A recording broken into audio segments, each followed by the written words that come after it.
ক্ষমতায় বসতে না বসতে বিএনপি সরকার এমন এক কাণ্ড ঘটিয়ে ফেলেছে যা শুনলে সাধারণ মানুষের চোখ কপালে উঠতে বাধ্য।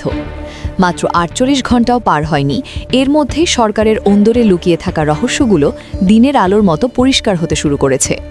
সড়ক পরিবহন মন্ত্রণালয় থেকে এমন এক অদ্ভুত বয়ান এসেছে যাকে সহজ বাংলায় বললে দাঁড়ায় চাঁদাবাজির সরকারি ছাড়পত্র।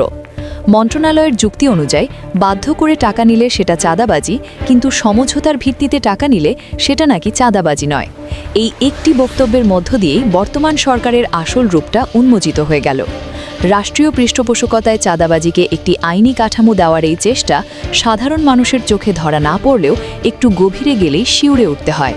তবে এখানে একটি বড় চমক অপেক্ষা করছে। রাজনৈতিক গুঞ্জন বলছে বিতর্কিত মন্তব্য করা এই রবিউলদের মতো নেতাদের মন্ত্রিত্ব বেশি দিন টিকবে না। তারেক রহমান হয়তো খুব শীঘ্রই মন্ত্রিসভা থেকে এদের ছেঁটে ফেলবেন। ডক্টর খলিলুর রহমানের মতো চরিত্রদের অন্তর্বর্তীকালীন সময়ের ভূমিকা আমরা দেখেছি, এখন তারা পররাষ্ট্রমন্ত্রী হিসেবে আবির্ভূত হয়েছেন। অনেকেই মনে করছেন ডক্টর ইউনূসের একটি সূক্ষ্ম ডিজাইনের অংশ হিসেবেই বিএনপিকে ক্ষমতায় আনা হয়েছে। এটি ছিল ভারত, আওয়ামী লীগ এবং বিএনপির মধ্যে এক অলিখিত সমঝোতার নির্বাচন। এই ইঞ্জিনিয়ারিং নির্বাচনের প্রথম কিস্তি হিসেবেই খলিলুর রহমানকে মন্ত্রিসভায় ঢোকানো হয়েছে। তিনি ভেতরে বসে ইউনূস গ্রুপের লবিং করবেন এবং বিতর্কিতদের সরিয়ে নিজেদের লোক বসাবেন।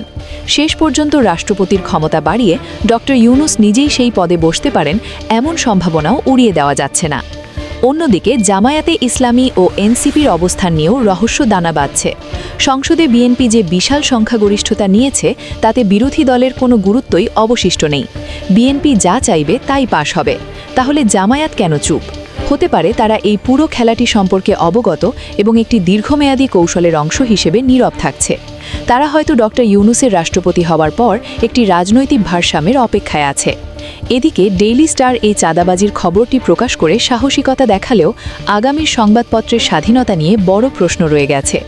ভারতের যে প্রচ্ছন্ন সমর্থনে বিএনপি আজ ক্ষমতায়, সেই ভারতই হয়তো ১.৫ বছরের মাথায় তাদের হাত ছেড়ে দেবে।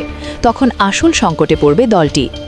রাস্তাঘাটে সমঝোতার ভিত্তিতে টাকা নেওয়াকে যারা বৈধতা দিতে চাইছেন তারা আসলে চাঁদাবাজি আর ছিনতাইয়ের সংজ্ঞা গুলিয়ে ফেলেছেন। জোর করে টাকা নেওয়া যদি ডাকাতি হয়, তবে সমঝোতার নামে টাকা নেওয়া হলো কাঠামোগত চাঁদাবাজি। সরকারি টোল বা লাইসেন্স ফি থাকবে ডিজিটাল পদ্ধতিতে, কিন্তু দলীয় কর্মীরা বসে সমঝোতা করে টাকা তুলবে, এটা কোনো সভ্য রাষ্ট্রের সিস্টেম হতে পারে না। এটি সরাসরি একটি জাতীয়তাবাদী চাঁদাবাজ সরকার গঠনের ইঙ্গিত দিচ্ছে। নাগরিক হিসেবে দেশের মানুষের দাবি এখন একটাই, যিনি চাঁদাবাজির বৈধতা দেন তাকে মন্ত্রিসভায় দেখার কোনো ইচ্ছা জনগণের নেই। এই বিতর্কিত মন্ত্রীদের সরিয়ে না দিলে জুলাই বিপ্লবের চেতনা ধূলিসাৎ হয়ে যাবে।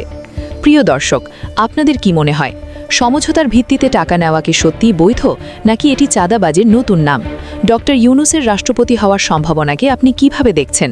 কমেন্টে আপনার মূল্যবান মতামত জানান, ভিডিওটিতে লাইক দিয়ে শেয়ার করুন এবং আমাদের চ্যানেলের সাথেই থাকুন।